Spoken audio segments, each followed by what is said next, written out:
Good evening and welcome. Today we are diving into one of the most ancient chapters of the human narrative, the strange and fascinating story of the Anunnaki. If you've never heard of them, the Anunnaki were a group of deities first mentioned in the cuneiform tablets of Mesopotamia over 4,000 years ago. They feature in creation myths, epic poetry, and royal inscriptions. In many ways, they formed the foundation of Sumerian and Akkadian religion. What makes the Anunnaki particularly interesting is the way they have been reimagined again and again. The Babylonians made them companions to gods like Marduk and Ishtar. Later, Assyrian texts gave them different duties. And in recent decades, they have been adopted into modern theories about lost civilizations and even aliens from the stars. From clay tablets to conspiracy books, the Anunnaki have taken an extraordinary journey. As always, I'd love to know where in the world you are listening from and what time it is for you. Whether you're settling down to sleep or just curious about how myths can travel across time, I'm glad you're here. And now, let us begin. If you want to picture the beginning of cities, don't start with marble columns or neat avenues.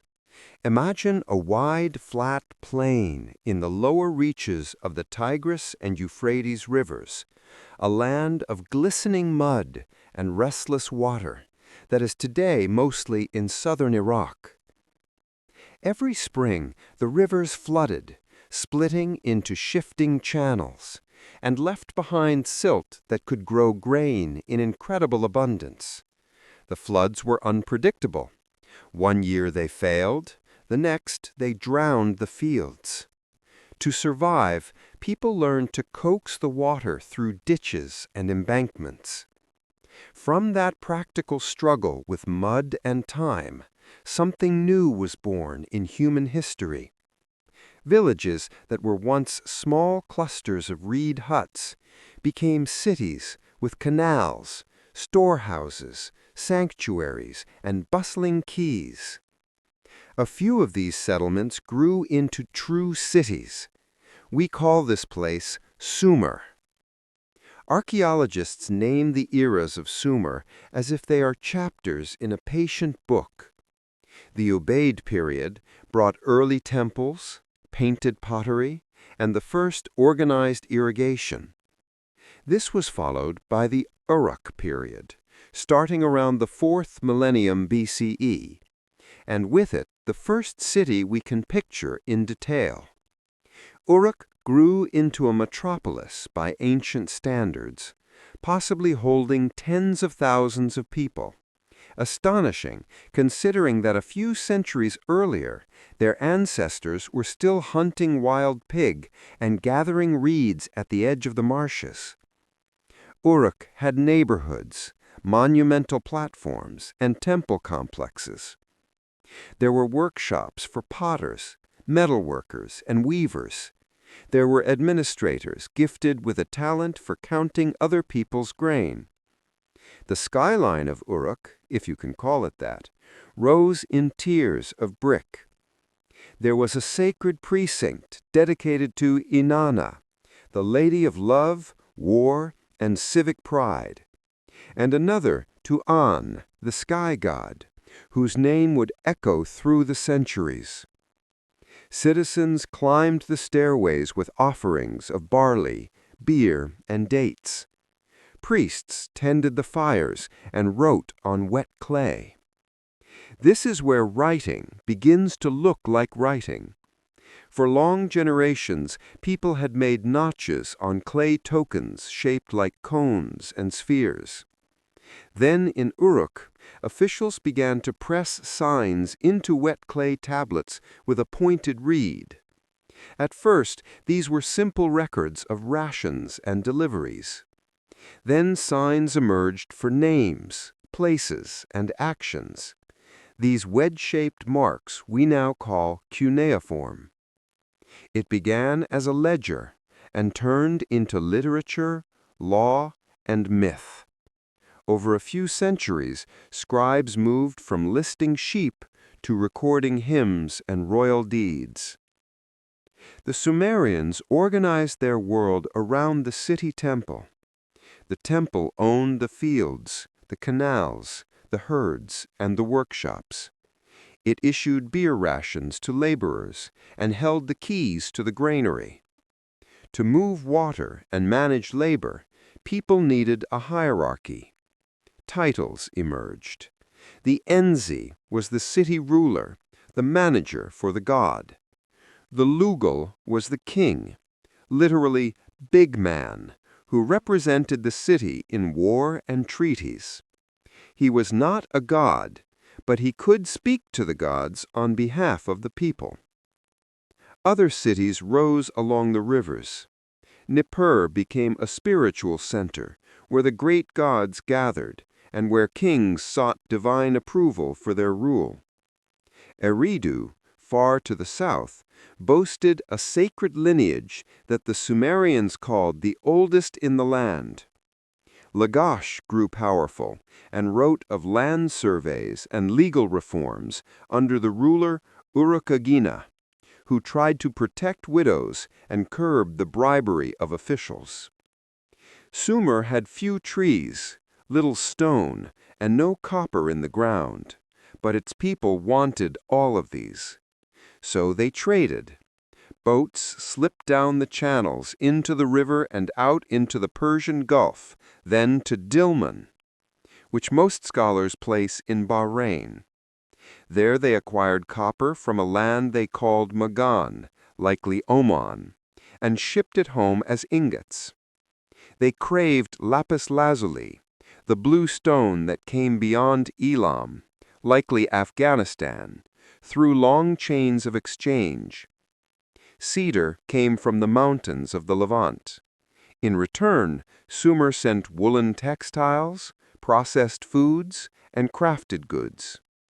Agriculture drove everything.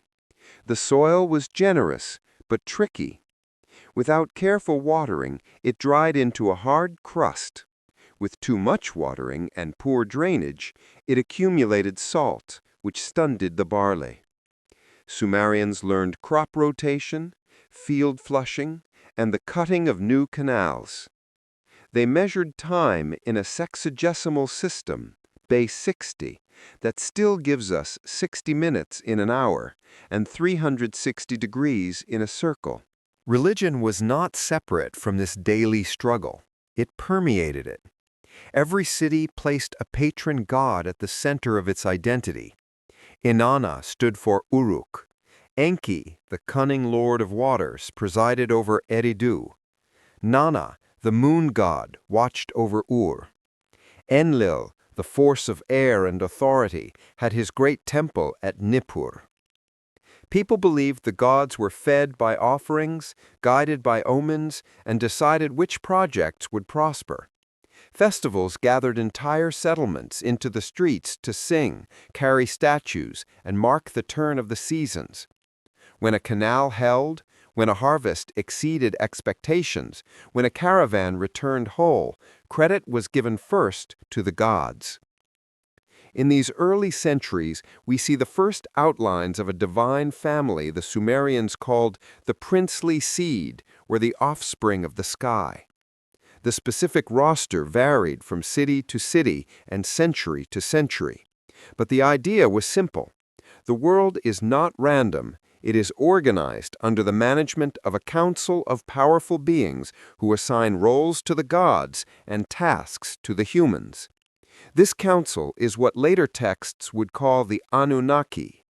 At this stage, the name functions as a label for the highest gods of the pantheon, not a fixed list. The sense of order itself is what matters. Temple administrators divided fields and water rights. The divine assembly, imagined on a grander scale, divided realms and destinies. Sumerian art reflects this order with charming directness. Cylinder seals, carved in minute detail, show processions, banquets, musicians, plowmen, and officials receiving a rod and a ring from a seated deity. Reliefs show horned crowns and streaming beards that denote divine status. The gods look like magnified versions of humans because the people who created them were trying to think in familiar forms. The sun god holds a serrated symbol of justice because sunlight reveals what is hidden. The river god pours water from a jar because that is what rivers look like in a world made of mud and channels. Law and memory grew out of this complex life. The earliest surviving law codes emerge later in Ur, but their spirit is already visible in the administrative tablets. Contracts record loans repaid in barley. Oaths invoke deities to guarantee an honest wait. Land transfers describe exact field boundaries by reference to canals and boundary stones. You can sense a society learning to trust the written word as much as the spoken one, which is a quiet revolution in itself. War was an unwelcome but recurrent part of the story. Cities quarreled over water and territory.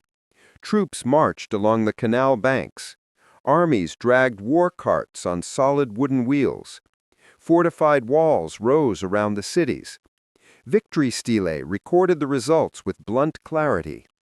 In one famous fragment, the king of Lagash boasts of reclaiming a border ditch and raising a stone that lists the distances between fields with a surveyor's care. The concerns are earthly but fundamental. The one who controls the head of the canal controls the lives of thousands. What then made Sumer a cradle of civilization beyond the name? The cities and the writing, yes, but also the idea that human effort and divine favor together could make an unreliable land livable. The Sumerians took a marshy delta and turned it into a network of fields and cities that fed artisans, scribes, priests, and merchants. They learned to turn grain into beer and surplus into trade. They built into the brick the conviction that the universe had an order and that cities could reflect it if they organized themselves well. From that matrix, the stories of the gods took specific forms. People turned from their ledgers and canals and asked who had set the rules of the world in the first place. The Sumerians began their history on the widest possible scale. Before men dug the first canal, before a scribe pressed a sign into wet clay, there was a single mass of heaven and earth. Heaven they called An, or Anu, and earth they called Ki. Picture an unbroken totality that had to be separated so space for life could open. That separation is the first act in their cosmic story. From An and Ki came a family of gods. Their name for this clan was Anunnaki, meaning princely seed, or the offspring of the sky. In other words, these were not distant spirits. They were a royal family, born from the union of the sky and the earth. The Sumerians imagined them as a council. The Anunnaki convened, argued, and came to decisions that set the pattern of the world. When a king ascended the throne, when a river changed its course, when a city prospered, it was because the great gods had so decreed. At the center stood Enlil. He was the force of air and authority. Sumerian poems say he separated the sky from the earth. He took the earth as his own domain, while his father Anu kept the sky. This was not a vicious fight, as in later myths. It was an act that created order. From this point, the world had layers: the high dome where Anu presides, the middle earth where Enlil rules the fields, cities, wind, and storm, and the deep waters below, which belong to an entirely different force. That force is Enki.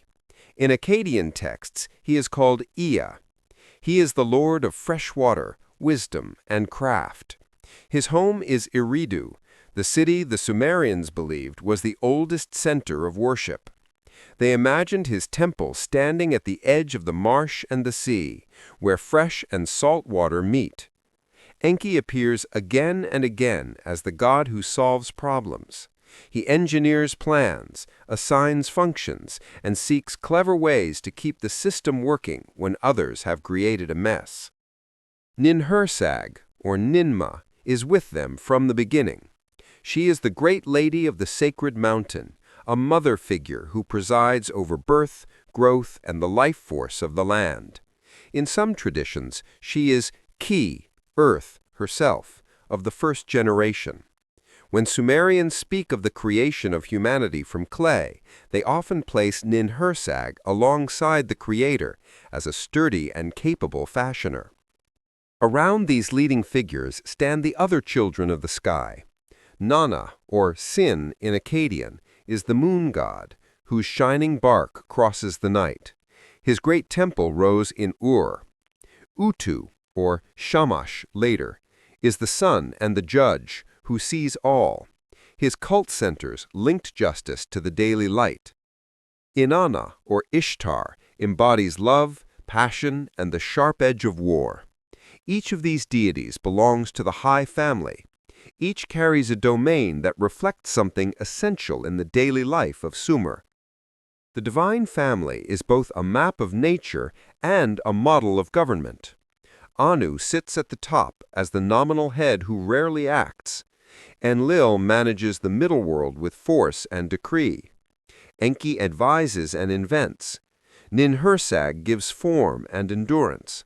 The lesser gods carry out tasks suited to their nature. Utu brings justice because sunlight reveals and clarifies. Nana marks time because the moon is a clock you can trust with your eyes. Inanna automates human bonds and human violence because both belong to the heat of life. The word Anunnaki does not fix a single roster. In one composition, there might be 7 named as the most senior. In another, you find a wider assembly referred to by the same title. What remains constant is that they are the great gods, the high court that assigns the fates. When a text says the Anunnaki sat down, it means the great powers have gathered and made a binding decision. The Sumerians imagined this council meeting at Nippur, Enlil's sacred city, where kings came to receive the tokens of legitimate rule. In ritual terms, a ruler became real when the cosmic bureaucracy said yes. Art confirms this picture. The horned crown marks a god. The rod and ring in a divine hand mark the gift of measured power. You can see in these scenes the same social grammar that runs through temple accounts and boundary stones. The cosmos is ordered. Rank matters. Authority is delegated. Poems and hymns often list the May, a term we might translate as the divine decrees of culture and nature. These are the building blocks that make civilization work. Temple building, kingship, music, weaving, truth, victory, and even paradoxical things like strife are counted among the May. In one famous story, Enki gathers the May in his sanctuary at Eridu. Inanna travels there, and in a spirited exchange receives a set of these May and carries them back to Uruk. The tale is playful, but the message is serious. Civilized life depends on a structured package of forces that the gods control and can distribute. This cosmic order also needs a place for judgment. The Sumerians believed that fate was fixed once it had been spoken by the council. Enlil is often named as the one who decrees the fates. Other texts say the entire assembly of the Anunnaki proclaimed the outcome of the ages and the kings. This is how a mythical universe maintains stability, not through constant miracles, but through a shared understanding among the supreme beings of how things must go. Geography anchors the theology. Nippur is the place of Enlil and the scene for high decisions. Eridu holds the fresh waters of Enki and becomes the source of crafts and wisdom. Ur keeps the time of the moon. Uruk celebrates Inanna.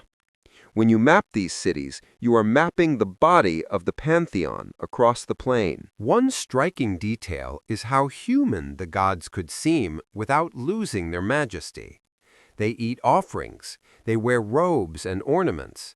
They take offense and reconcile. They act like a royal household whose moods matter to everyone who lives on their street. This is not because the Sumerians could not imagine abstraction. It is because they wanted a world that could be addressed. A farmer with a problem needs a god who can listen and act. A king who needs a sign seeks a council that can vote.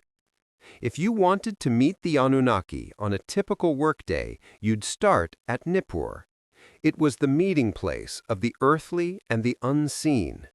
It was where the great gods gathered to decide how the year would run.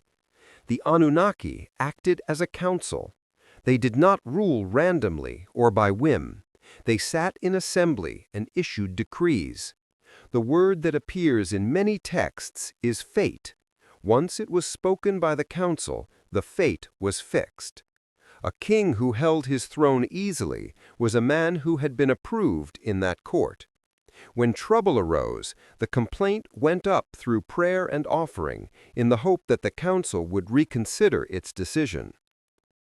The Sumerians loved lists, and this taste for order shows in their theology. Poets speak of the the divine ordinances that make civilization possible. The Anunnaki hold these forces. They can grant them, revoke them, or transfer them from one city to another. When a new ruler took office, he did not merely grab a chair. He came to Nippur for recognition. The ritual language says, Enlil fixed the fate of the king. In practice, this meant the priesthood accepted him. Images show a seated deity handing a rod and ring to a human figure. The scene is an explanation in miniature. Power is a measured thing. It comes from the divine court and is given to the city through its chosen leader.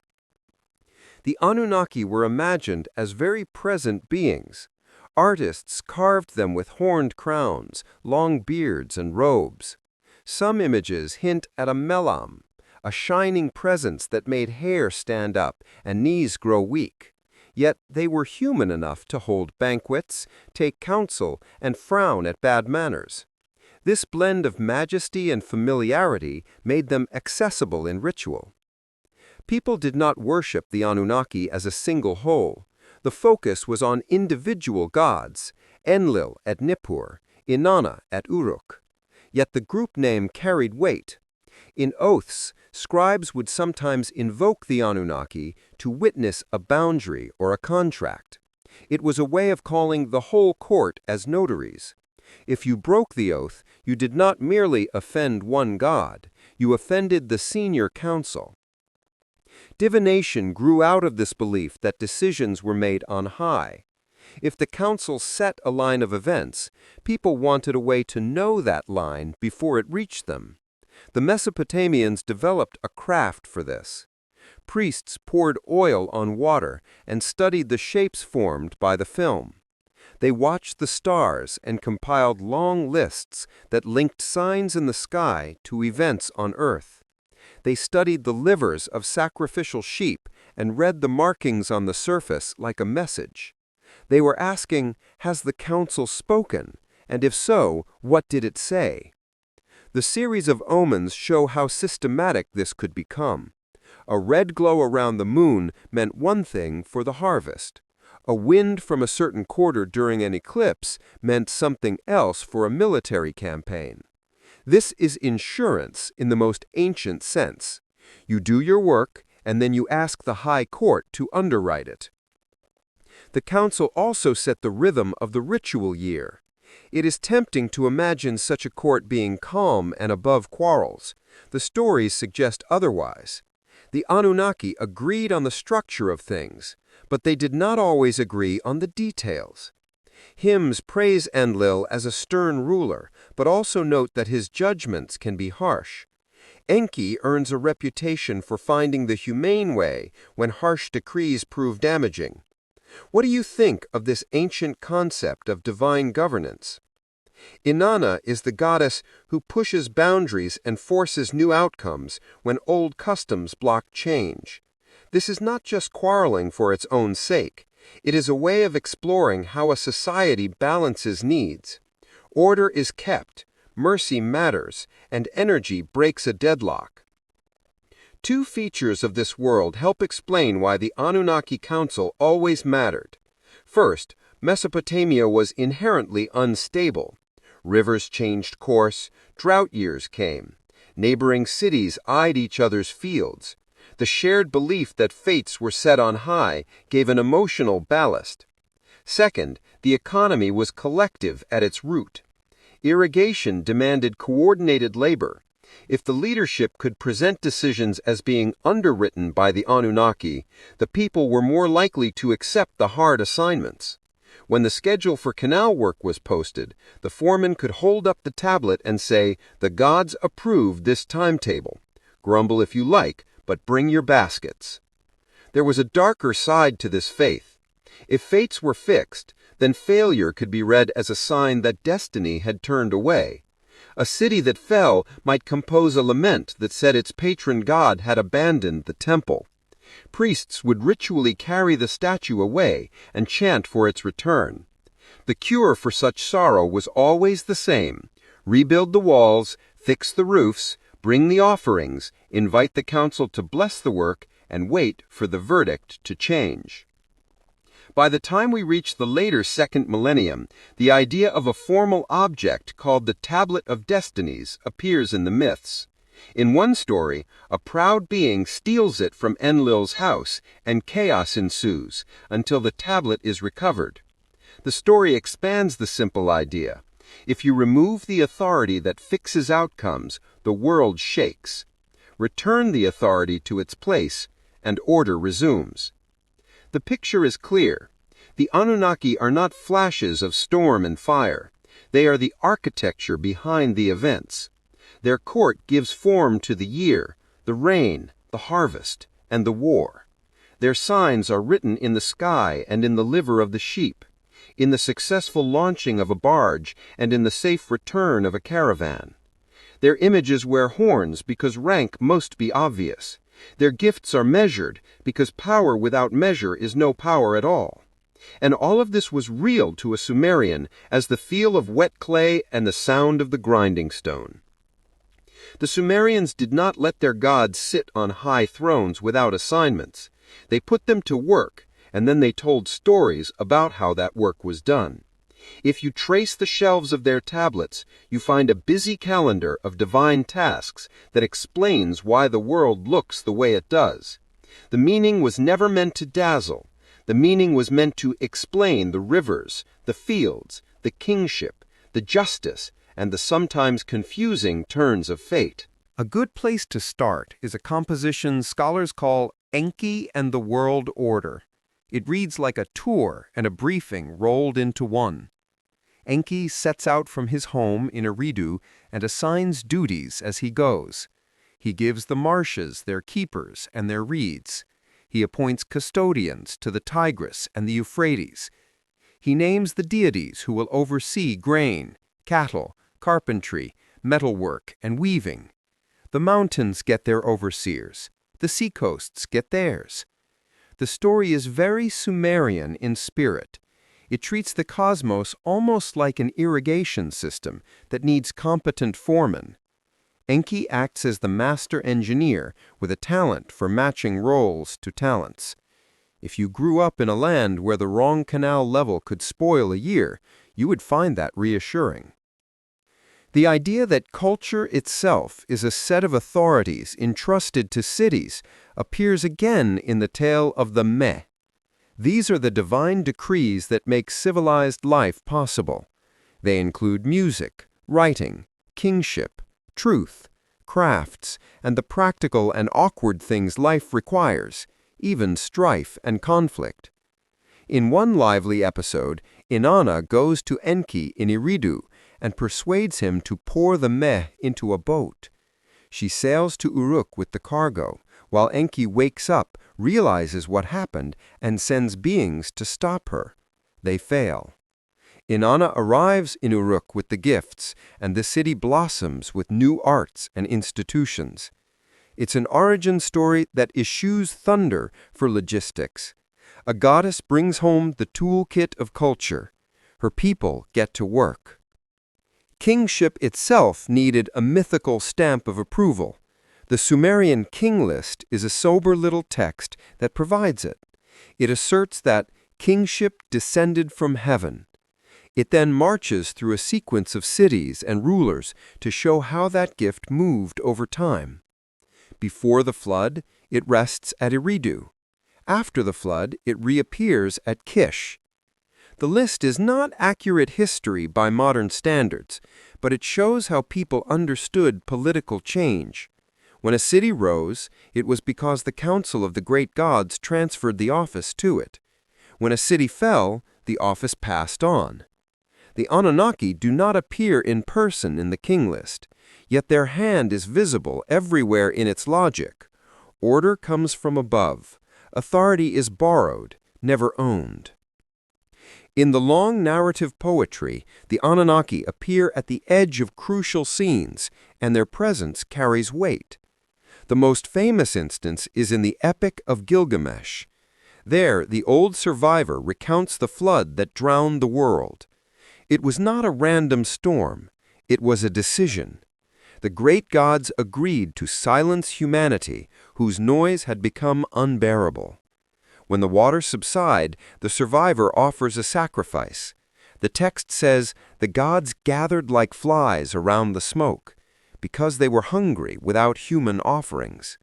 The line is vivid and slightly sardonic, and it tells you how the Sumerians thought of the connection between heaven and earth.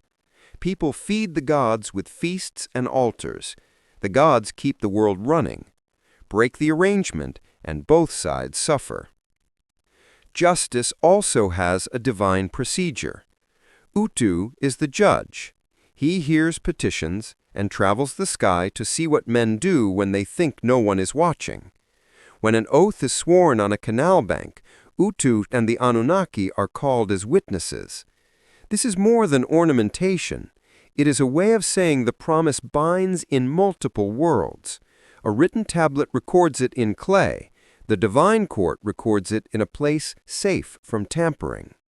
Time and again, the story shows us the Anunnaki in a strict judicial pose. The most striking is the descent of Inanna. The goddess decides to visit the realm of the dead, ruled by her sister Ereshkigal. She passes 7 gates and leaves a piece of her regalia at each one. At the deepest point, she is judged by the 7 Anunnaki of the underworld. They do not debate, they pass sentence. Inanna is struck dead and hung on a hook. Only a clever rescue engineered by other gods brings her back. The message is stern. There are rules below as well as above, and the old high gods serve as judges in both places. Temple building is another duty wrapped in story. Gudea of Lagash left us long inscriptions about the instructions he received in a dream to rebuild the house of Ningirsu. He details the precise measurements, the materials, and the rites. He invokes the great gods to bless the work. Reading alongside foundation deposits from other cities, you see a pattern. The ruler presents the project as a response to a request from above. The Anunnaki are the supreme planning council. When they approve, the walls go up and stand long. There are quieter texts where the gods teach through proverbs. The instructions of Shurupak lay out advice a father gives to a son. Do not move a boundary stone. Do not neglect the canal bank. Do not mistreat a soldier's wife. They come wrapped in the authority of the earliest age when wise kings heard the will of the gods. The effect is to weave divine duty into everyday ethics. The Anunnaki do not appear as characters, but their expectations shape the advice. Boundaries matter because the gods hate disorder. Canal banks matter because a breach threatens the common good. Offering catalogs add detail to these grand themes. We have lists from Uruk and other cities that itemize what was given to which god on what day. Behind the numbers is a simple assumption. An ordered world asks its people to keep their end of the bargain. If you want the Anunnaki to keep decreeing harvests, victories, and safe returns, you provision their kitchens and their music. When trouble comes, you do not blame. You add offerings, sing laments, and ask the council to reconsider. This leads to the most important task the gods ever undertook. They needed workers for the endless routine of the living world. The lesser gods, called the Igigi in later Akkadian texts, were tasked with the hard work. They dug the channels, raised the embankments, and built the foundations of the temples brick by brick. For a long time they endured. Some versions say 40 years, others longer, and the number matters less than the feeling. Time ran by the rhythm of baskets filled and carried, and shoulders burned. A rebellion comes like a gust of hot wind. In the old Babylonian poem Atrahasis, the worker gods can no longer endure. They march in a body to Enlil's house in Nippur. They do not knock. They surround the gate and throw down their tools, an image that would make any Mesopotamian nod in recognition. A strike is a strike, whether you are a divine or a human being. Nusku, Enlil's vizier, reports to his master that the channel crews are in open defiance. Enlil is furious. He calls for punishment. Then the senior gods think again. Punishing your own labor force has consequences. Enki, also called Ea, proposes a plan that is both practical and deeply imaginative. He suggests the creation of a new creature that will take over the heavy tasks. This would not be a beast of burden, but a creature that can understand, command, take rations, and count time. A creature that can stand before the sanctuary with steady hands. To do this, Enki says, you must mix the clay of the life-giving earth with something that carries divine purpose. The council agrees. One god from the ranks of the rebels will be chosen, not just as a scapegoat, but as the source of living essence. In different tablets, the name varies. Some call him Geshtu-E, which carries the meaning of intelligence. Others use Ilawela. The idea is the same. A god whose mind is a repository of knowledge will provide the blood that turns the clay into a creature capable of learning. The scene in the workshop feels vivid even on a shattered tablet. Nintu, also known as Ninhursag or Mami, takes the lead as the goddess of birth. Enki brings clay from the deep waters beneath the earth, the freshwater realm the Sumerians called the Abzu. The blood of the chosen god is mixed with the clay. Rituals are spoken over the bowl. 7 and 7 birth goddesses gather, each shaping and nurturing a portion. They place the shapes into a kind of womb house. Months pass, counted with caution because nothing in Mesopotamia escapes the calendar. When the time comes, the womb house opens, and the first humans emerge. The text pauses here, as if someone in the room held their breath and looked carefully at the faces of those who had just arrived. These new creatures, quietly named mankind, are immediately given assignments. The purpose is clear. They will carry the baskets the Igigi carried. They will deepen the channels. They will work the temple fields, grind the grain, brew the beer, bake the bread, and raise the walls. In return, they will receive rations, clothing, and protection. The gods will be freed from a burden that was never theirs to carry for long. Humans will now stand between earth and sky as the working link. The poem does not stop at the single act of creation. It presents a system. Humans multiply, and with growth come new problems. Rations must be counted. Labor must be organized. The earliest records of human life in the tablets echo the promise made in the myth. We see lists of work crews dispatched to dig canals. We see lists of barley assigned to the workers. The new creature has fully entered the complex built by Sumer. Clay tablets track clay bodies at work. Enki's role is not that of a distant creator, but a patron who wants the project to succeed. He grants knowledge in stages. He teaches the use of tools, the making of bricks, and the management of boats along the canal bends. He gives instruction on how to bring fresh water to the fields while allowing the salt to wash away.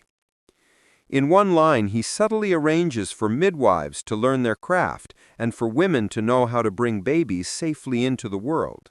The myth cares about survival on a very practical level. Nintu, as the mother of humanity, is not just a ceremonial figure. She grieves when mortality enters the story and rejoices when order is restored after a crisis. In one scene, she counts the years a man must live and records that tally on a small tablet of destinies. Mortality, in this tradition, is not just punishment. It is a boundary that allows an overpopulated world to function. You can sense the memory of real labor behind these lines. Channels collapse when a flood erodes the bank. Salts leach into the soil and exhaust a field for seasons. The myth addresses this without preaching. It says the decision to create humans was a decision to share responsibility. The gods retain the high work of issuing decrees. Humans take the maintenance work of service. Every time a scribe makes a list of a crew for dredging, or a builder lays a reed mat beneath a new row of bricks, the logic of the poem is reaffirmed. The detail that a god's blood is mixed with the clay is not a grim flourish. It is an assertion of why humans can understand tasks and speak to the gods. Something of intelligence and authority resides in that mixture. The most striking consequence of the new arrangement comes later, but its shadow falls across the creation scene. Once humans prosper, their noise and smoke rise to the heavens in a way that irritates the sternest of the great gods. The council debates population and policy. Enki continues to seek humane solutions when others grow impatient. This next turn belongs to the story of the flood, a tale of near-total ending and hard-won mercy. The oldest flood story in cuneiform does not open with thunder. It opens with a complaint about noise. Humans had multiplied, and their cries rose at night like the buzzing of a marsh in midsummer. Enlil, who preferred order and silence, decided the world had become unmanageable. The council gathered. What followed was a series of measures eerily reminiscent of policy in a city that grew too fast. First came plague. When that did not bring a long-term result, the gods tried famine. When famine, too, failed to quiet the world for long, they tried drought. Enki, who had a soft spot for the new creations, quietly advised humans on how to survive each crisis. He suggested offerings to the plague god to remove the blight.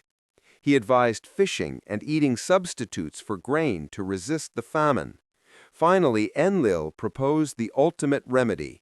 The flood would wipe the earth clean. The council agreed. The gods swore silence and bound each other not to warn humanity. Enki found a way around the letter of that promise without breaking its spirit. He approached the wall of a wise man's house in Shuruppak, named Atrahasis, or Zisudra. Enki spoke to the wall of the man's house as if it were an oracle. "Wall, read! Wall, read! Listen!" The wall had ears. The man listened through the wall and learned what he must do. The instructions are practical, down to the choice of materials. Tear down the house and build a boat. Abandon possessions and save life. Take aboard the seed of all living things. Caulk the seams with bitumen so they hold. Bitumen was plentiful in Mesopotamia, used to waterproof boats. The hero gathered boat wrights, rope workers, and pitch workers. He paid them well. He loaded animals, craftsmen, and family. He took silver and gold and every skill he could preserve in the hold, because after the flood, you need more than food. Then the sky blackened. In the poems, the storm god roars and the light vanishes. The rain falls with a force that bows trees and tears apart embankments. The foundations of the earth collapse. The world becomes one wide sea. The boat endures it, rocking like a reed basket in a churning pool. There is a moment in the story that tells you how the Mesopotamians imagined their gods. As the waters rage, the gods are afraid. They huddle at the edge of the sky like dogs in a thunderstorm. When the flood begins to recede, the hero opens the hatch and light spills in. He looks for land. He releases a dove. It returns. He waits and releases a swallow. It returns. He waits again and releases a raven. The raven finds a perch and does not return. This is the signal he needs. He opens the boat and steps onto dry ground. The hero offers a sacrifice. He stacks wood, burns sweet cane, and pours out a libation for the gods. The smell of roasted meat rises. The text says, "The gods gathered like flies around the sacrifice." It is a comical image with a stern truth. While the flood lasted, there were no offerings. The gods who were swift to judge are now hungry and repentant. Enlil sees the smoke and realizes some humans have survived. He is furious that the oath was broken. Enki does not deny it. He argues for mercy and reason. He says there are other ways to curb a noisy world than to drown it. He proposes that human lifespans be shorter. He suggests gaps in birth and restrictions on childbearing. The logic remains simple. Rather than wiping everything out in anger, adjust the conditions of life so the earth can bear the weight. In the Epic of Gilgamesh, Utnapishtim, the flood hero, receives a unique reward. The gods grant him and his wife a life that does not end and send them to live far away at the mouth of the rivers. It is an exception that proves the rule. In the Sumerian tale, Zisudra receives a life like the gods and a place in the land of Dilmun, a distant shore associated with purity. In all versions, the flood becomes a dividing line in memory. Before the flood, kingship was in a succession of cities that now feel unreal. After the flood, history begins again at Kish and moves across a map we can trace in archaeology. Archaeologists have looked for layers that might match the event. There are deposits of river clay in Shuruppak and Ur, suggesting a major inundation in the early 3rd millennium.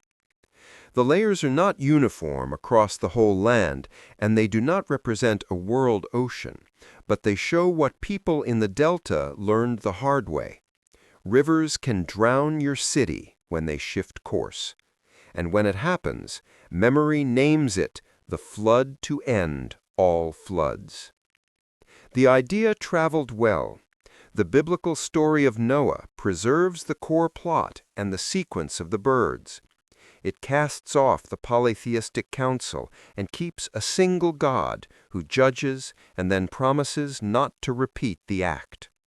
In both traditions, a boat and a family preserve life, and a new beginning follows, with laws and rituals to hold back the chaos. The boat building in the poem matches what we know of Mesopotamian craft.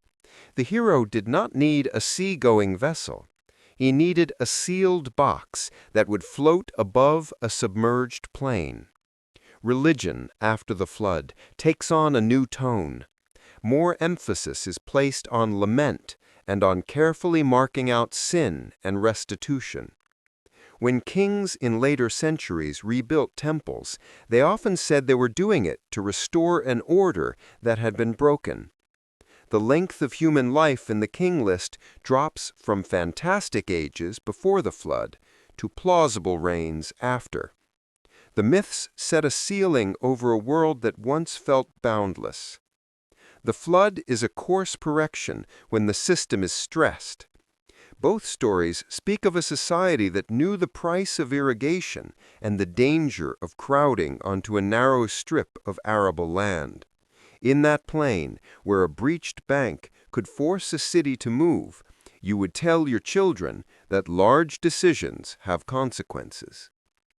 There is a kindness in the tale, even with all the destruction. Enki seeks a way to save a remnant. The hero follows instructions, pays his workers, and loads not just animals and food, but tools, seeds, and craft. When the waters recede, the world restarts with a full kit. This is the Mesopotamian kind of hope. It is not a promise that nothing will go wrong. It is a promise that if you plan, if you keep your accounts, and if you honor the powers above, you can rebuild even after a catastrophe. After the flood, humans live with a contract both sides accept. Humans bring the offerings with a sober understanding of why they are doing it. The gods accept the offerings with a memory of hunger that makes them patient. The ancient cities on the lower rivers did not disappear. Ur still kept the lunar calendar. Nippur still guarded the idea of sacred authority. But a new center of gravity emerged on the plain, and with it, a new way of telling the world's story. Babylon started as just one more city among many. Then came a line of Amorite rulers who understood both law and spectacle. The most famous of them, Hammurabi, carved judgments into stone and managed alliances with patient talent. When rulers build states, priests build theologies that suit them. In Babylon, that meant the elevation of a local god to a position from which he could explain everything. That god was Marduk.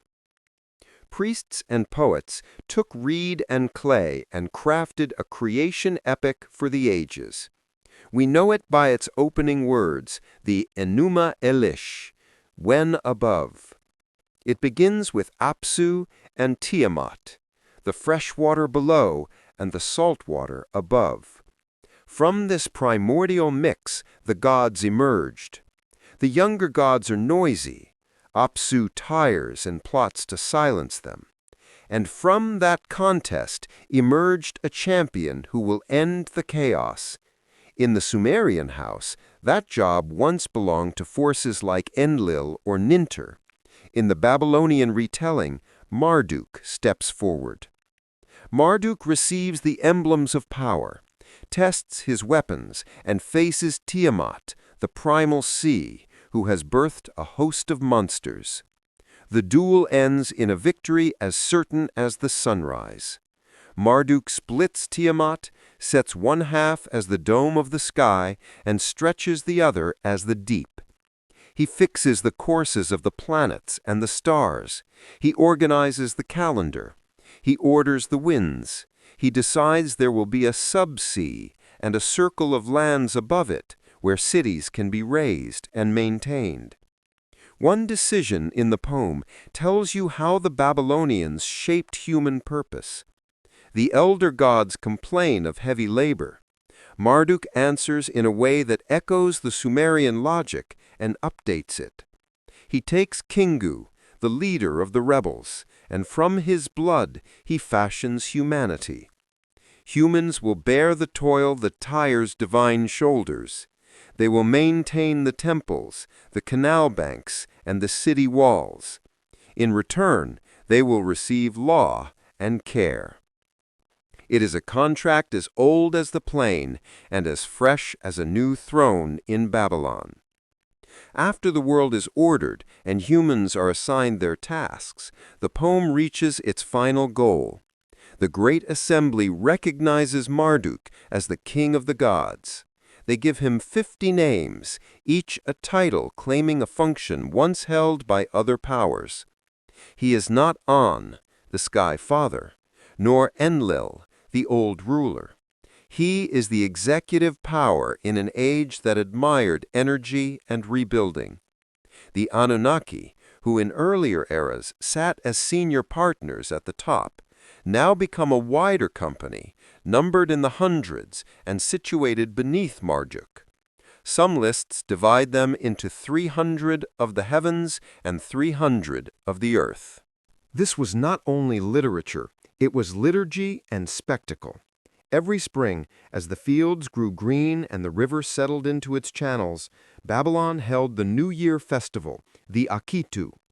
Statues of the gods were carried through the streets. Priests chanted the lines of the Enuma Elish.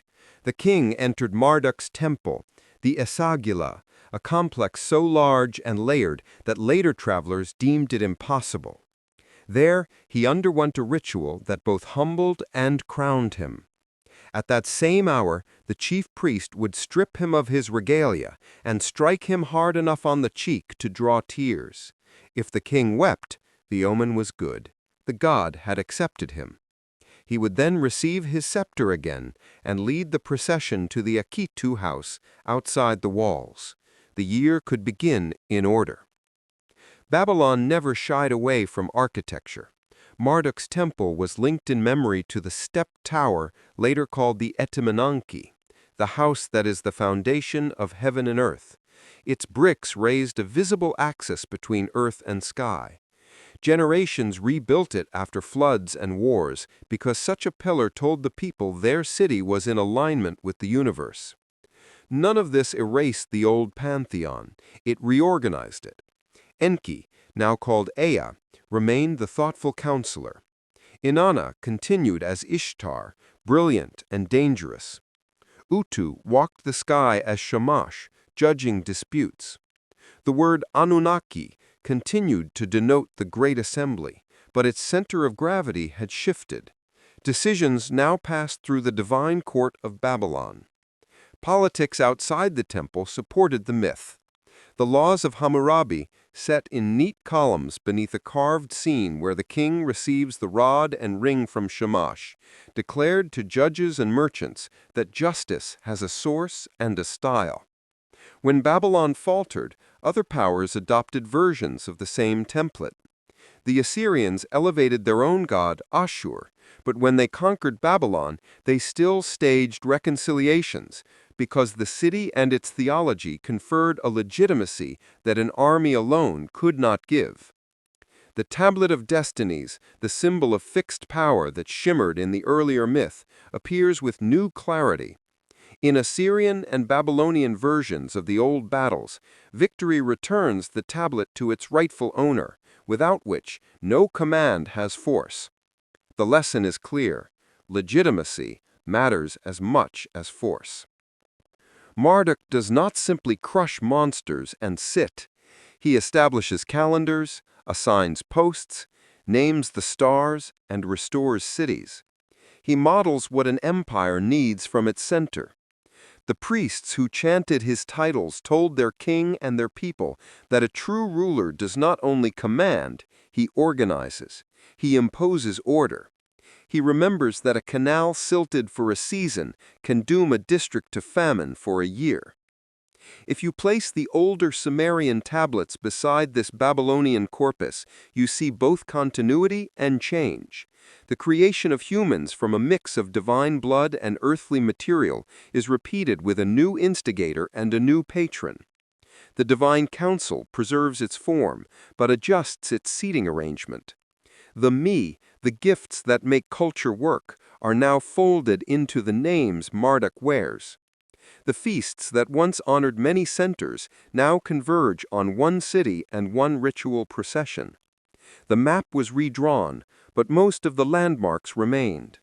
Thus, the Anunnaki underwent a transformation from a senior council to an assembly under an executive director. In everyday life, the shift, the elevation of Marduk, meant that merchants and cultivators in Babylon moved through a city that claimed to be the hinge of heaven and earth.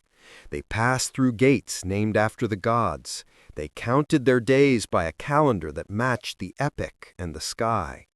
They appealed to judges who sat beneath reliefs of Shamash, Utu, and swore oaths invoking the Anunnaki and Marduk as witnesses. It is no surprise that later centuries remembered Babylon as the very idea of a city, a place where power and knowledge converged. The ascent of Marduk did more than just glorify a patron. It gave subsequent generations a way to tell the story of their own changes. When Assyrian kings carved their triumphs on palace walls, they borrowed the imagery of dragon slaying and world ordering. When Persian satraps managed the riverlands, they adopted the administrative habits that Babylon had perfected. By the end of this chapter, the Anunnaki have not vanished. They have been absorbed into a larger imperial vision.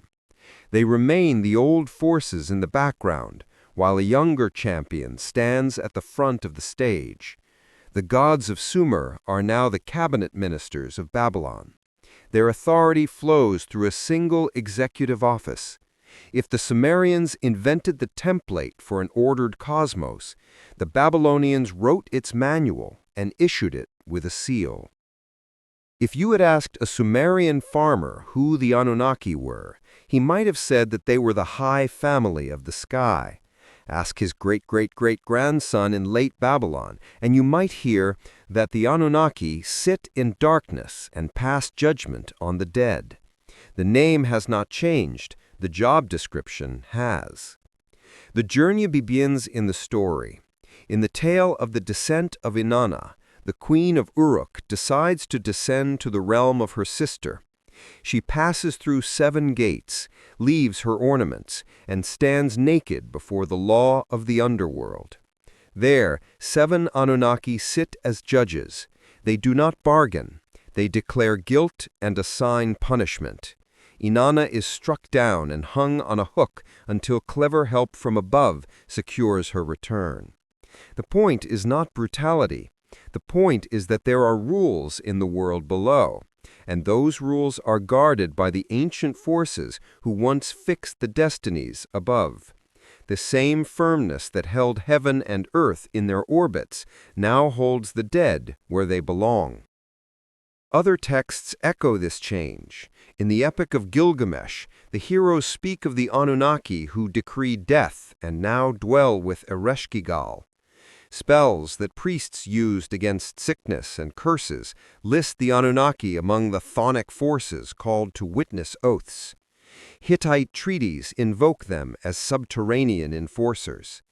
A proud old title becomes the name you call upon when you want a promise to hold even beyond the grave. There is a useful pair that scribes began using in the first millennium.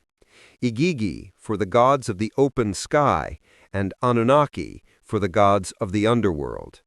These words reflect a steady sorting of the pantheon into functions that suit a world of empires and archives. The heavens fill with bright signs for scholars, and the depths fill with judges and overseers who keep the dead in order. To understand why this mattered, you must imagine the Mesopotamian afterlife. It was not a field of bliss. It was a dim house where the dead lived as shades who ate dust if the living did not remember them. The path led through gates and across a river to a city governed by Ereshkigal and Nergal. Burial customs grew from this vision. Families poured beer and water for their ancestors. They brought food. They spoke the names of the dead so the shades would be fed and rendered meek. Kishpu tablets describe these offerings and warn of what happens when the chain is broken. A neglected dead person could return as a restless ghost and trouble the household. Priests would burn juniper, chant the names of the underworld powers, and ask the Anunnaki to judge the matter and send the spirit back to its place. Tombs tell the same story in clay and metal. In the royal cemetery of Ur, high-ranking dead were sent on their way with lyres, gold leaf, and beads. Later burials are less lavish, but often include bowls, lamps, and small tools, tokens of care for the journey everyone expected to make. The Anunnaki appear in legal texts as guarantors of boundaries and oaths. Babylonian boundary stones, the kuduru, carved with the signs of the gods, invoke the Anunnaki to curse anyone who moves a marker or falsifies a gift. The curses are articulate and severe. May the Anunnaki of the earth and sky blind the offender. May they cut off his seed. May they turn his house into ruins. It sounds harsh, because property boundaries in a land of canals are lines of survival. If you respect the edge of the field, the courts above will favor you. If you don't, the courts below are ready to finish the business. Laments also belong here. When cities fell, poets sang long, sad poems describing the departure of the patron gods, the broken gates, and the fires. These laments often end with the hope that the gods will return and the Anunnaki will relent. The underworld court appears in rituals that cleansed bad omens and cast off misfortune. The Numburbi texts are handbooks for annulling evil signs. If a crack in the house looks like a bad omen, the ritual tells you what to burn, what to bury, and which gods to appeal to.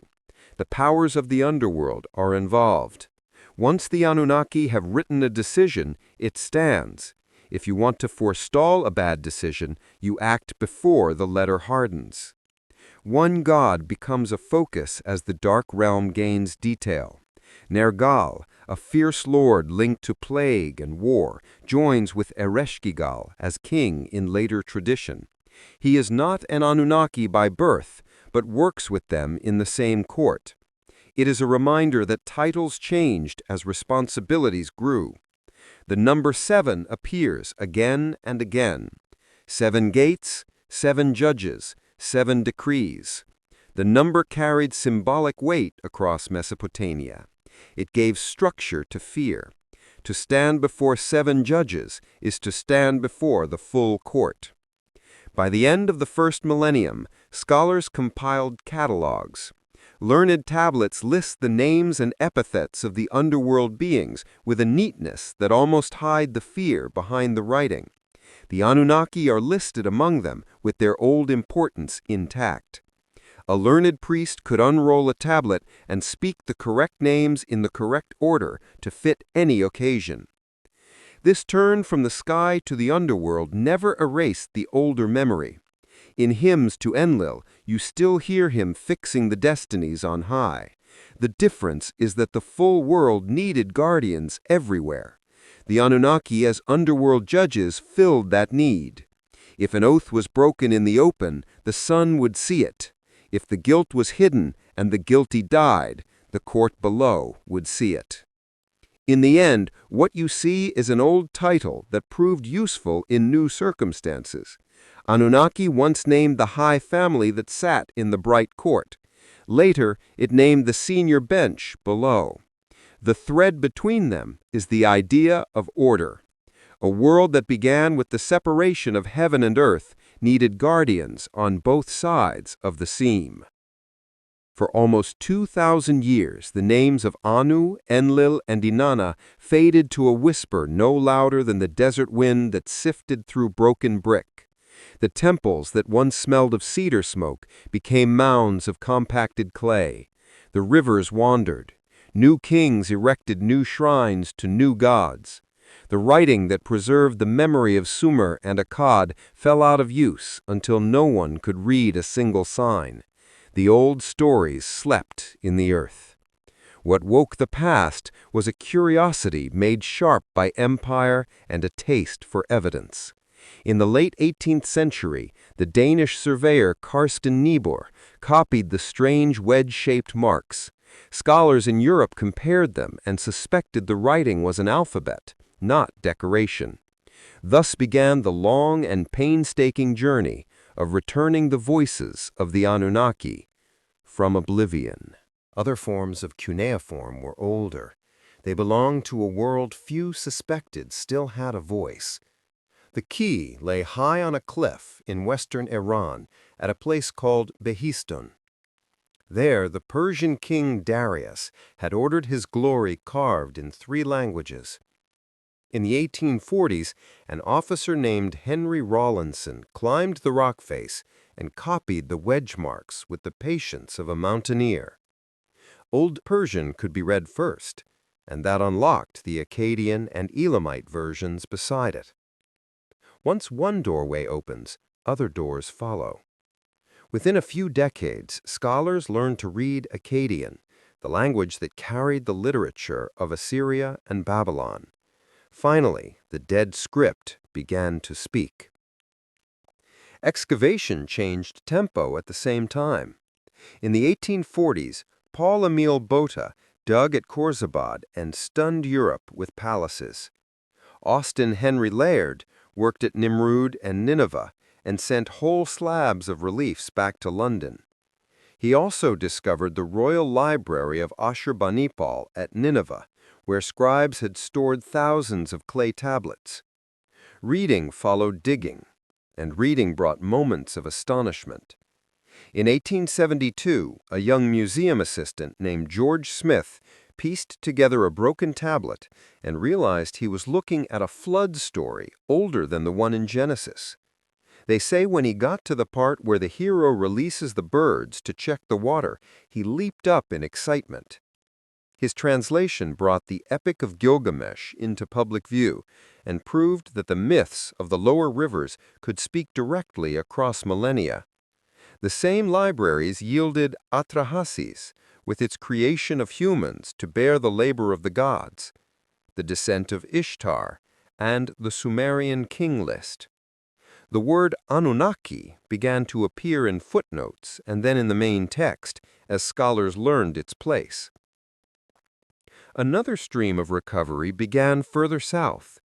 In the 1880s, the University of Pennsylvania sent an expedition to Nippur, the old sacred city. They found extensive temple ruins and deep layers of tablets. The tablets showed that Akkadian wasn't the only language of ancient literature. Behind Akkadian lay Sumerian, a language with no known relatives, preserved because later scribes loved tradition and copied the old hymns and myths for school exercises.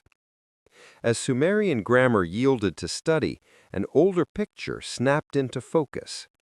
Names familiar only in Akkadian form revealed their Sumerian outlines. Inanna looked out from behind Ishtar. The term Anunna, princely seed, explained the Akkadian Anunnaki. The new field needed a name. Assyriology came into use because the first striking finds were Assyrian, but the core of the work lay in the entire arc of Mesopotamia. Scholars built a craft from scratch.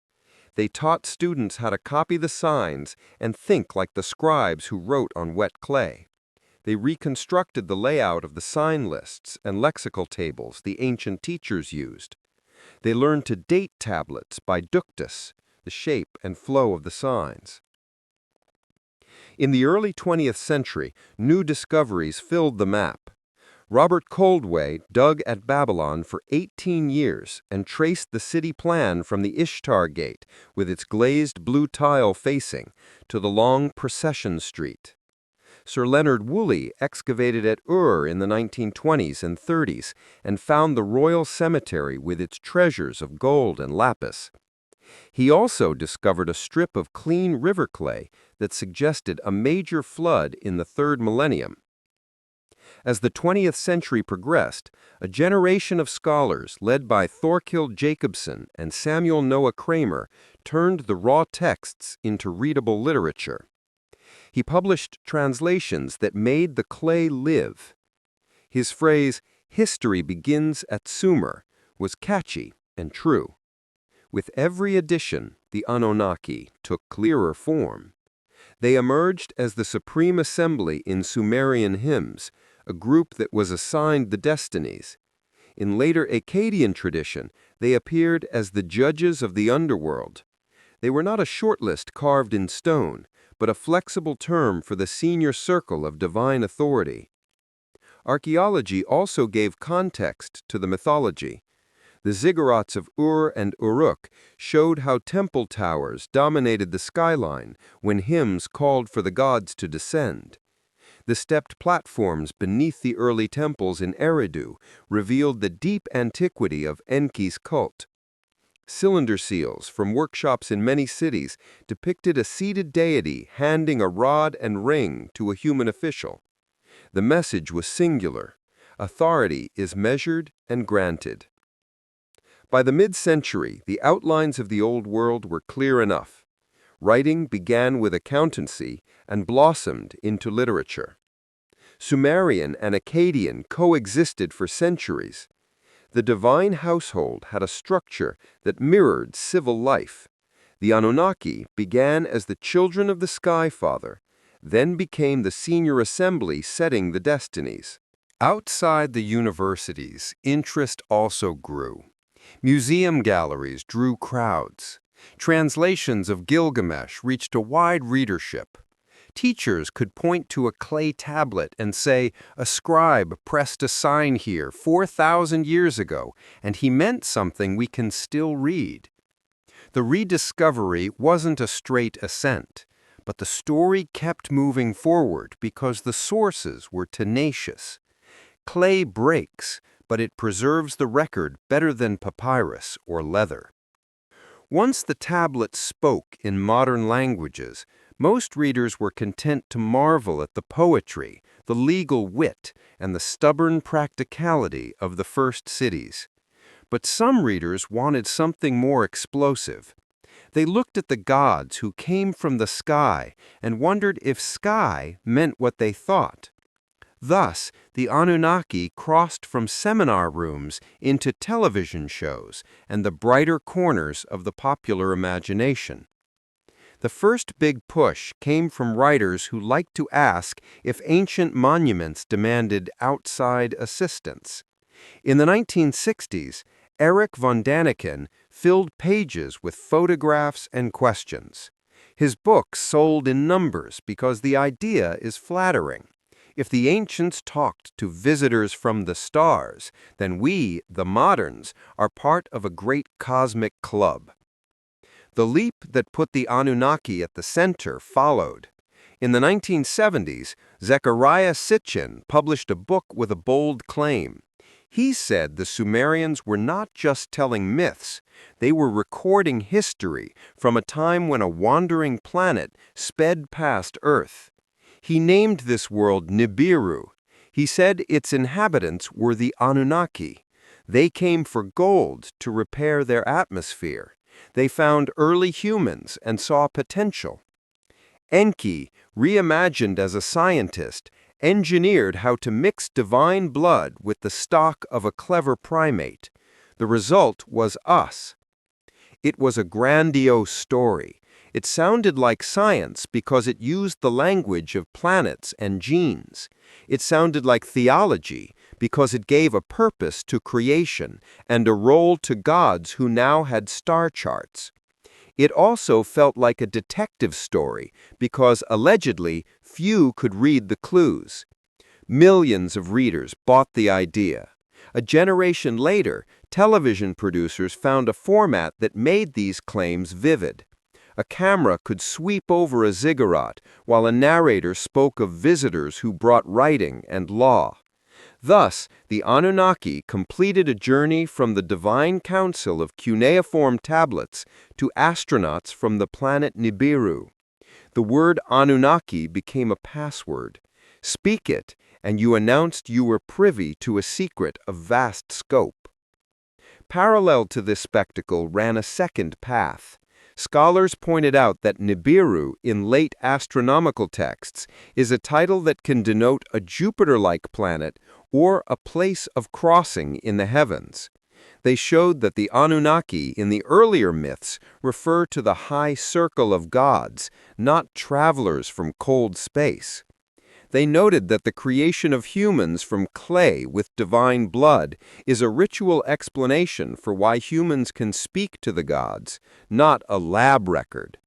They also reminded readers that orbits obey mathematics, and that a large hidden body speeding past once every few millennia would have changed the entire system in ways we would have measured long ago. The gap between the two camps widened as the dates were tied to prophecies. As 2012 approached, some predicted the wandering world would return. The year passed as usual. The fact that these ideas continue to return says something about us.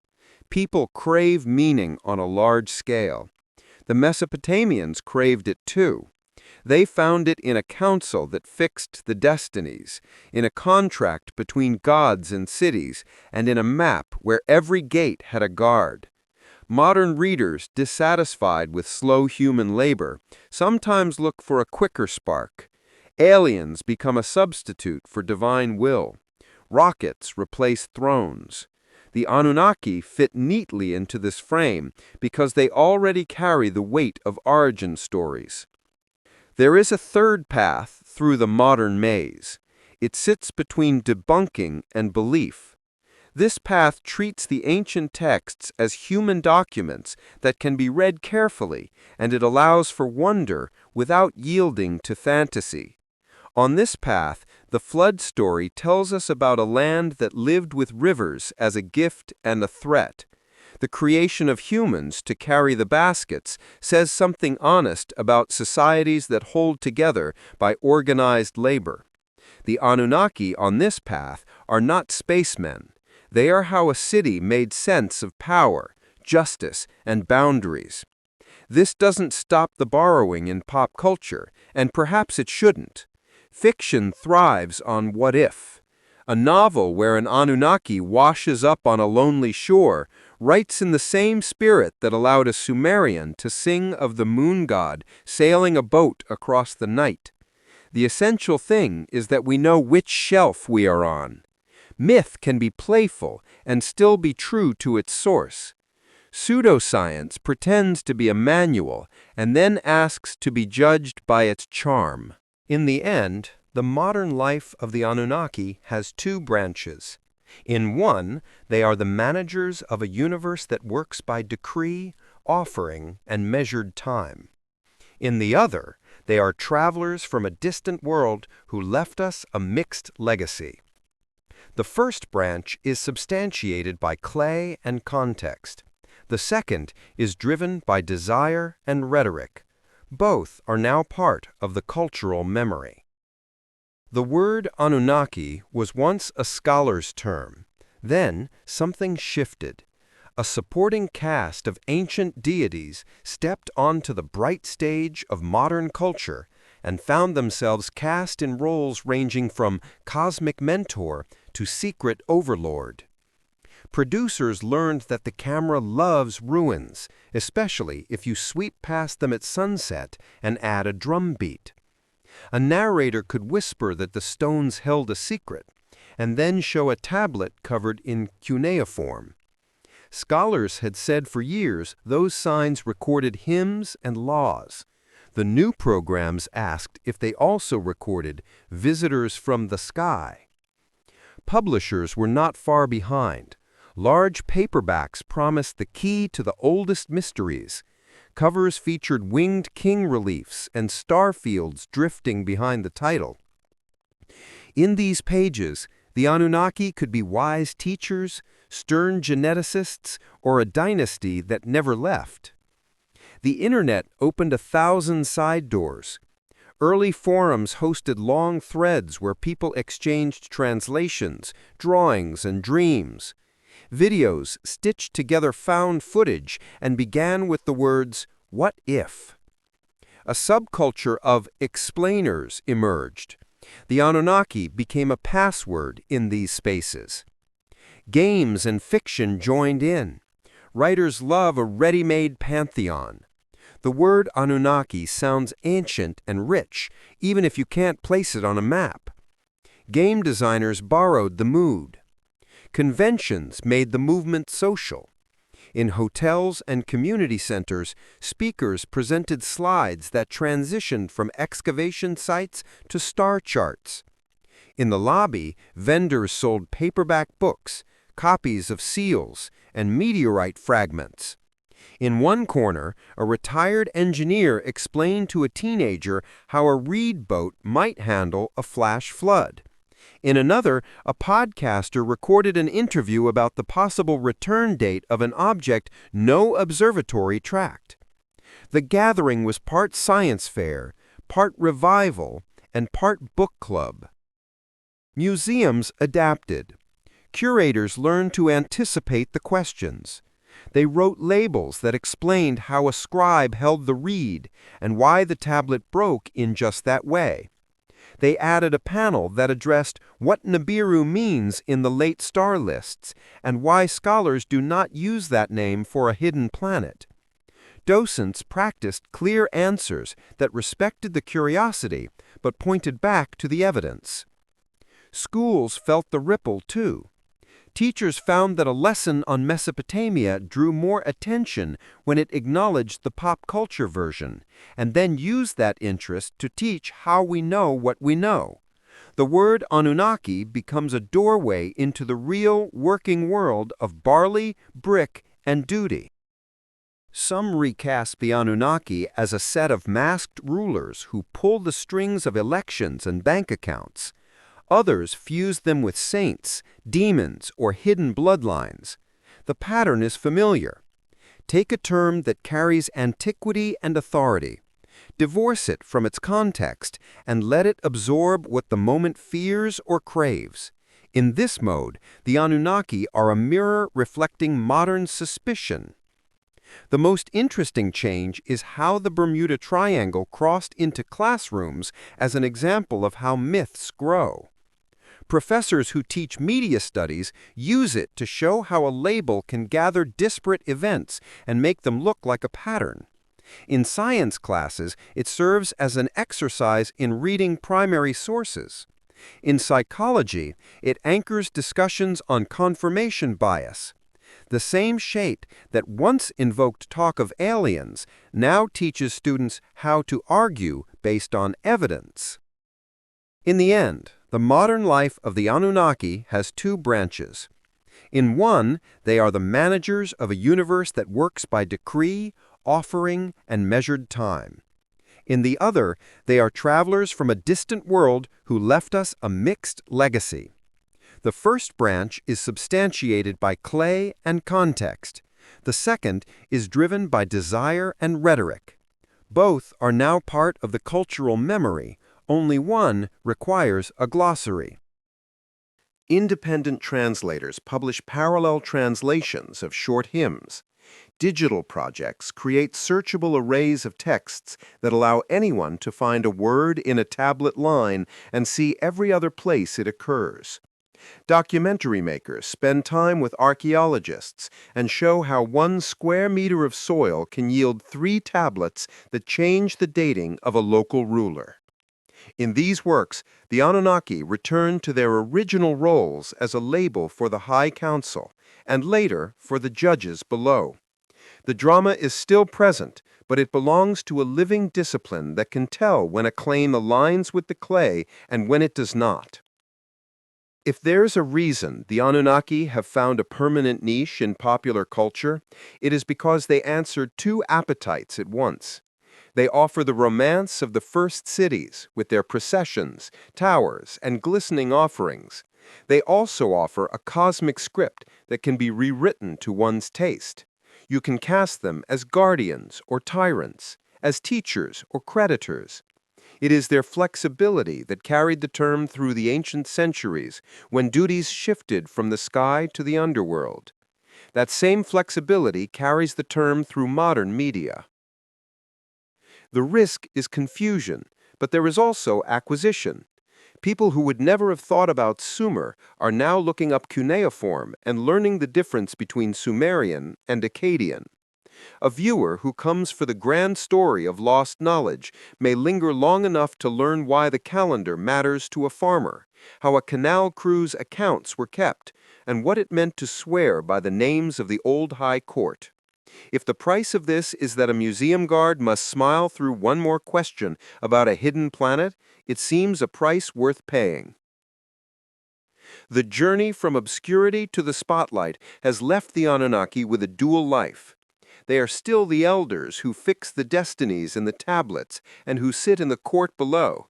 They are also the symbols that modern creators use to signify depth and mystery. The first life is anchored in clay and brick. The second floats in a sea of screens.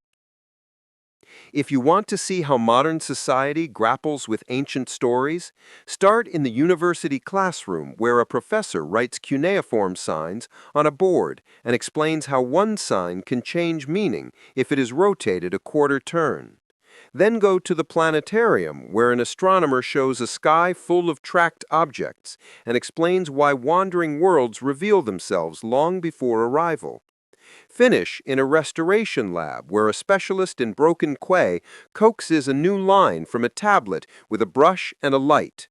Between these rooms, you see how myth is run through scrutiny, not to diminish it, but to find its true size. Academic skepticism starts with language.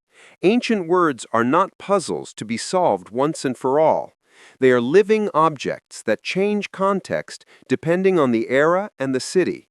The word Anunnaki behaves this way. In Sumerian hymns, it names the supreme circle of the gods that sets the destinies. In the incantations of the first millennium, it may name the judges below. Neither of these usages points to a population of minors from the outer cosmos. These facts are not opinions. They are the product of thousands of tablets read consistently, with the habit of asking what the term means in this text, not what it might mean in an argument. Philology has a simple grace. A scholar lays out parallel passages and shows that the phrase about mixing clay with a god's blood recurs in contexts that discuss cultic birth and the gift of speech. The point is not to scoff at creative readings. The point is to show that the ancient authors wrote in traditions we can trace. Good skepticism is a cautious loyalty to the sources. Archaeology adds the soil beneath the words. Excavations at Uruk, Nippur, and Babylon reveal layers of rebuilding. Foundation deposits beneath new walls carry prayers that ask the old high court to guard the work. Boundary stones invoke the same court to curse anyone who moves a marker. The physical record explains why the gods are often asked to watch over canals and enforce property. It does not conceal a hangar or a landing pad. Astronomy closes the gate on the grandest of the modern claims. The solar system is a surveyed neighborhood. Large bodies announce themselves. When people predict a hidden giant sweeping close to Earth, astronomers measure. When the measure comes back empty, they say so. The wonder of the real sky does not suffer from a lack of drama. Scholars and researchers also track how ideas propagate. Claims of a dangerous object with no coordinates follow a pattern. The date shifts when the day passes. The evidence is always one layer removed. In such cases, the calm response is to invite a look through the telescope or a visit to a public sky survey. The broad audience can master the basics of celestial mechanics faster than you think. This does not mean those old stories are small. The flood tale is not a weather report, but it is a way to remember the truth of life in the Delta. The creation of people to carry baskets is not a lab scene, but it is as honest about labor and rations as any modern budget. Myth holds wisdom when it stays in its place. There is also a lesson in humility that comes from the tablets themselves. Clay is fragile, but it outlasts empires. When we read what a scribe wrote, we are not just learning about gods, we are seeing how people in a difficult place built systems that endured. The scribes invented a way to count time that still governs our days. Those achievements stand, whether or not someone from another world was watching. The Anunnaki's legacy in modern life is therefore a dual thread. On one thread, the name is a teaching aid. It leads students to the first cities, the first ledgers, and the first grand attempts to fix justice in writing. On the other thread, the name has become a canvas for new stories that speak to our own anxieties and desires. Both threads will continue. One remains anchored in clay and careful reading. The other floats and changes color with every decade. When a museum label tells you that a tablet is a hymn to Enlil recorded in Sumerian, that is hard-won knowledge. When a late-night show host tells you that the same hymn is a veiled description of machinery, that is theater. Enjoy the show, but do not place it in a footnote. The ancient authors deserve that respect. They built a world in words that explained why cities rise and fall, why labor must be shared, and why promises bind. Walk into a quiet room with a single clay tablet on a stand, and you feel the distance between us and the first cities snap to zero. From that simple material, the people of the lower rivers built a map of the unseen that they named the work of the Anunnaki. It explained why days have a shape and why rulers need limits. It was a practical spirituality, and it proved durable. In the end, the Anunnaki are less a mystery than a reminder. This clarity is why the Mesopotamian myth traveled so well. Merchants carried it up the river. Conquerors repackaged it for their capitals. Scribes adapted the characters as duties shifted. The Hittites borrowed the idea of elder gods overthrown by a younger order. The Babylonians elevated a city god to supremacy and tasked him with setting the heavens on measurable paths. The Hebrews, who lived within reach of the same rivers, formed a flood story that preserved the skeleton of the old tale and placed it in a new frame of a single god and covenant. The motifs crossed languages with the ease of a caravan on a good road, because the needs they satisfied were the same. Every society must think about labor, authority, disaster, and loss. A modern reader can move among these retellings and observe something new happen. The myth becomes a way to compare how cultures answer the same question in different rooms. Why does power belong to some and not others? Sumer says the office descends from the heavens and is ratified in the sacred city. Babylon says the God who restores order to the world earns the right to rule the rest. Israel says the single creator binds kings to justice and remembers the poor. The argument lasts for centuries and remains perfectly civilized on the page. There's a pleasure in how concrete the Mesopotamian system remains, even in its most cosmic embodiment. Ziggurats are not abstract ladders. They are bricks that raise ritual to a height from which the procession is visible across the city. The calendar is not a metaphysical diagram. It is a schedule for canals, planting, and harvest that people chant so everyone arrives on time. Omens do not turn people into puppets. They turn attention outward to the sky and the wind so that decisions are made with caution.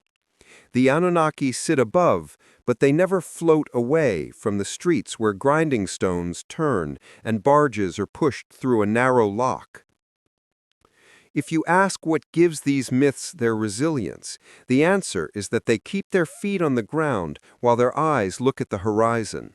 They acknowledge that the world is dangerous and that the best thing you can do is share the burden and keep your promises in the sight of witnesses who will outlast you.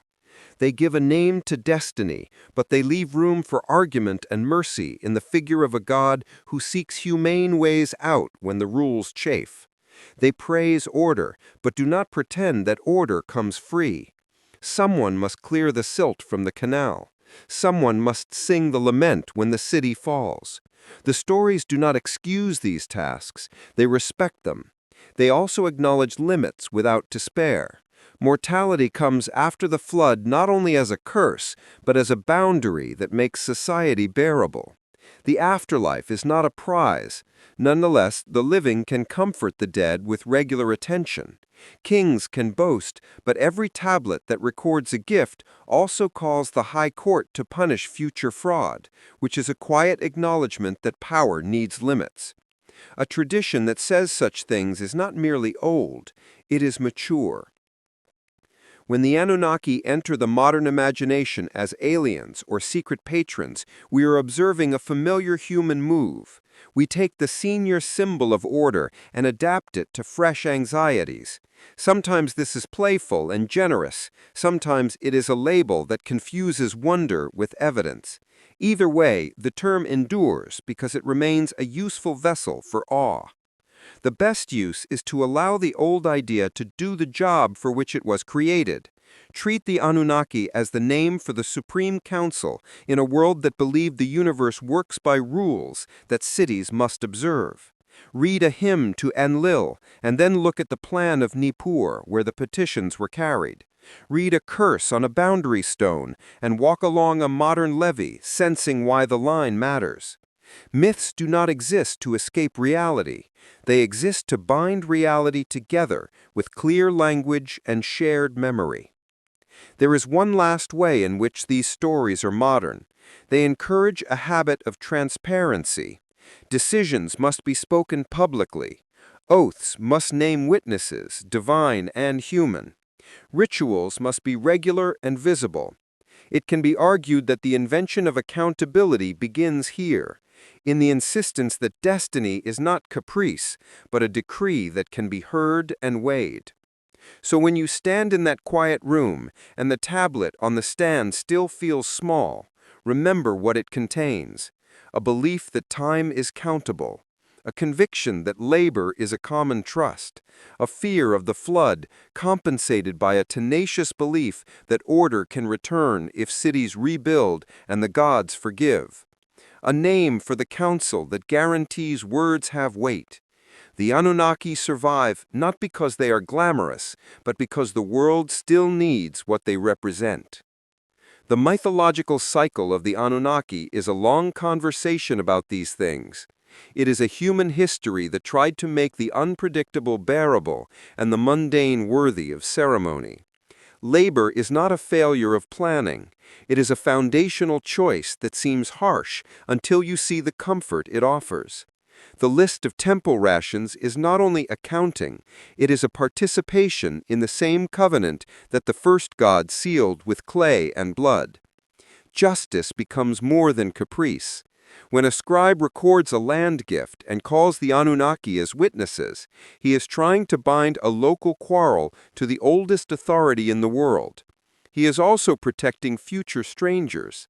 A tablet buried beneath a boundary stone speaks for anyone yet to be born. That is a small miracle of foresight.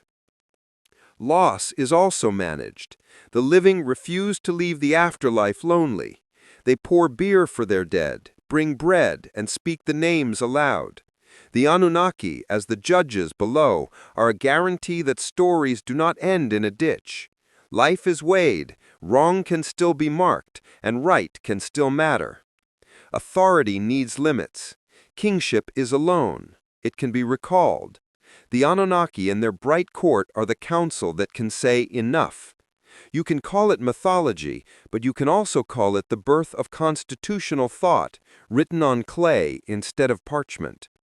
If you want to see how myth and science can coexist without quarrel, return to the planetarium after dark. The guide shows the sky of a spring night over the lower rivers 4,000 years ago. The constellations feel both strange and familiar. The guide quotes an omen that links a bright god to a good harvest. Then the guide explains how a planet makes a loop against the background of the stars. No one in the room feels deceived.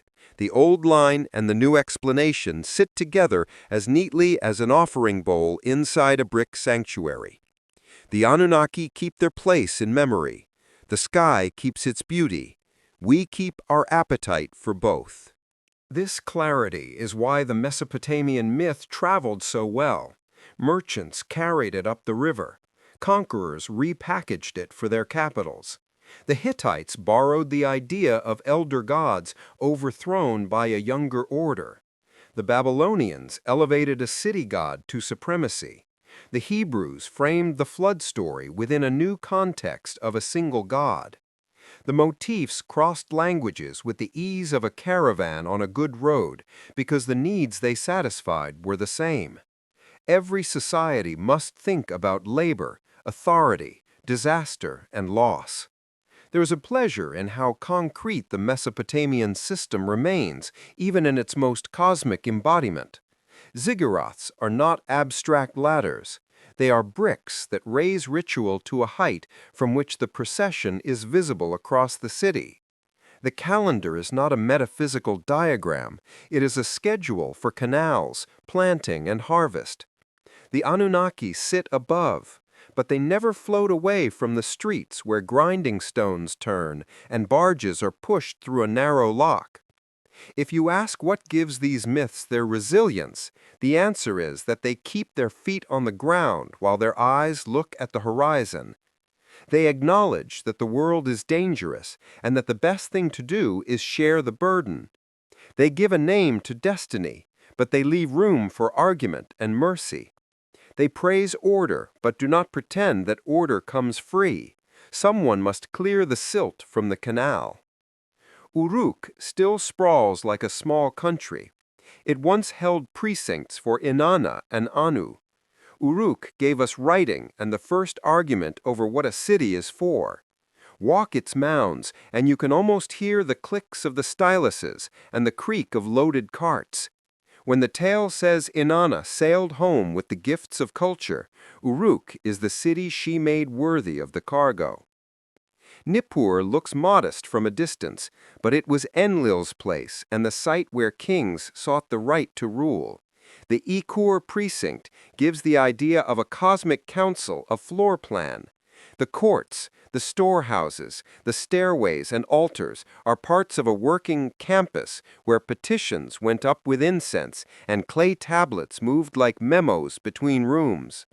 The thought that the Anunnaki decreed destinies makes sense when you pace the remains of a complex built to turn vows and offerings into results. Lagash lies on the plains like an open book. Here, the first legal reforms were carved by a ruler who wanted to curb abuse. The high god's counsel mattered here because someone had to hold the line when the strong pressed hard against the rest. Kish was the northern warden. A city that watches a frontier learns to love documents. It also learns which gods to invoke when you must insist that a promise holds when the throne falls. Shurupak holds a different kind of chill. It's the city that later storytellers named the home of the flood hero. Excavation found a band of river clay that suggests a catastrophic flood in the early 3rd millennium. Not the end of the world, but the end of a whole generation's plans. Read the flood tale after you've touched that soil, and it becomes plausible in a new way. Across the Tigris stands Ashur, the city that would give its name to an empire. Its god, also called Ashur, adopted the roles once held by the older southern powers. Palaces rose along the river, with courtyards where kings displayed reliefs of the hunt and battle. Here, the old title Anunnaki still appears, now as part of a wider ledger that includes the fates of campaigns and the seeding of conquered gods. On the bend of the Euphrates lay Mari, a riverine hub where palaces held hundreds of rooms and archives bulged with letters. The Anunnaki enter those lines as witnesses, a shared language of authority that allowed one city to understand another's oath. Myth becomes politics when it's useful in a letter that has to move men and grain. Nineveh and nearby Nimrud carry you into the rooms of Ashurbanipal. His library copied knowledge with a fervor that still astonishes. In these vaults, the Anunnaki outlasted the fall of the cities that first named them. Then there is Babylon, the city that insisted on being the center of the entire world it belonged to. Its processional way ran between walls faced with glazed brick. When the lists divide the Anunnaki into those of the heavens and those of the earth, this neat arithmetic suits a city that loves accounting, charts, and measured glory. The story is not only in the ground, it lives in the crates and cabinets. The Baghdad Museum, the British Museum, the Louvre, and the Berlin museums hold the riches that tell the entire arc. What you notice when you connect these dots is how meticulously ideas cleave to geography. The god of fresh water belongs to Eridu because the plain needs fresh water to live. The council that decrees destinies belongs to Nippur because every city sent its prayers there. The judges of the underworld suit a society that buried its dead with lamps and chanted monthly rites at the graves. The Anunnaki are not floating abstractions. They are titles that were shaped where real people dug, counted, swore, and hoped. Methods matter on this map. Archaeologists dig layer by layer and record every find with a scribe's care, because objects without context can lie. A team of specialists tests the bricks for salt to guess why a city quarter failed. From such patient labor comes a better understanding of why the people who named the Anunnaki made the choices they did. The living land is there too. The marshes have returned in the south after years of loss, and with them the sight of a world that knew reed boats. Farmers still cultivate grain on soil that glistens with salt. A tale that began 5,000 years ago can still borrow details from a day's walk. When you lay the map on the table and place a finger on each city, the old narrative falls into place without effort. It is the family of the skyborn of the plain. It is the council that speaks in the temple, where a king asks for a year of favor. It is the court below, where the judges hear names spoken in a ritual voice. The Anunnaki are the spine that holds the map together. The Anunnaki were the grammar of a civilization that needed order in a land of restless water. Cities named patrons, set calendars, swore oaths, and believed the high court would listen. When empires rose, the council reorganized. When empires fell, the names were preserved in libraries that outlasted their walls. Modern readers have borrowed the term for new tales, but the core remains the same. It is a promise that labor, law, memory, and destiny can be spoken clearly and kept.